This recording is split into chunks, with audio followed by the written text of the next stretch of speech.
Let's shift a bit to ritual, the practical expression of religious systems. You might recall my simple definition of ritual as an enacted perception of the world. In our classroom tribe, we have our groups that are totemically related to various animals. This has given our tribe its clan structure that we have on our totem pole. But sadly, Cody, who sits in the corner, does not have a totem animal. He's very nice, and we all like him, but we don't know what to do with him. Where does he belong? This would be akin to us living as a Jewish community in the Middle Ages and Jacob not being able to learn a stitch of Hebrew. Anyway, our Cody needs to undergo a ritual to help with his proper tribal placement. He needs to undergo a vision quest, which is an example of a rite of passage. This slide shows images related to the vision quest and the Sundance. We've all gone through rites of passage. Some examples would include being born, graduating, being baptized, getting married, and death. These are rituals that take one from one state of being to another. Often such rituals have three stages: being separated from society or one's previous status, then entering a liminal state. Liminality means threshold. It is a betwixt and between status that prepares the initiate for the third stage, which is reincorporation. This is when one is reintroduced to a group with a new status. The two mediums in our tribe went through rites of passage. But our Cody needs to begin his vision quest.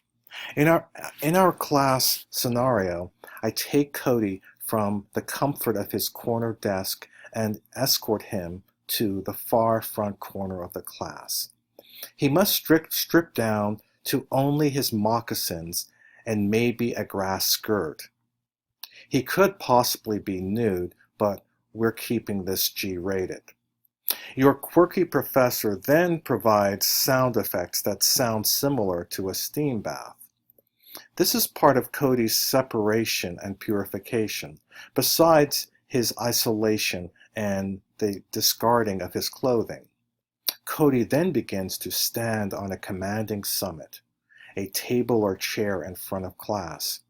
He stands there almost nude, braving all the elements. He hasn't eaten anything for days. I provide him with a sacred pipe for him to smoke, some kinnikinnick, a strong Indian tobacco. I might have Cody extend the pipe toward the four cardinal directions between puffs. I also might dig a hole near where he stands and place some tobacco there to be lit. So there is Cody. He stands, waiting and waiting and waiting. But the vision hasn't come yet. To show his sincerity and to symbolize death to what he once was, Cody could take a knife out of his pocket and pretend to cut off his middle finger. After some time, finally, Cody begins to see a vision. It happens to be Flounder, a stuffed animal your professor took out of his goodie bag. Flounder comes toward Cody. And what does Flounder do? He talks to Cody, of course. Keep in mind that animals, whether totemic or to be hunted, are not a dumb resource. They are animal people that haven't made a transformation into a human form.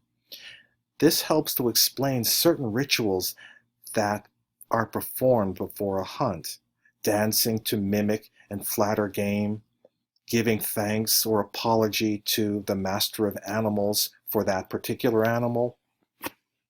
For Cody, Flounder may then proceed to reveal to him necessary knowledge. He may give him a song and tell him what tokens he needs for his medicine bundle. Flounder has become Cody's totem and tutelary animal, a relative that Cody may have during future vision quests. So what is your name? I asked Cody. The once shy and marginal student in the corner says, Cody Flounder. Have you ever wondered why many Native Americans have the coolest names, often related to nature? This cultural characteristic relates to the totemic principle.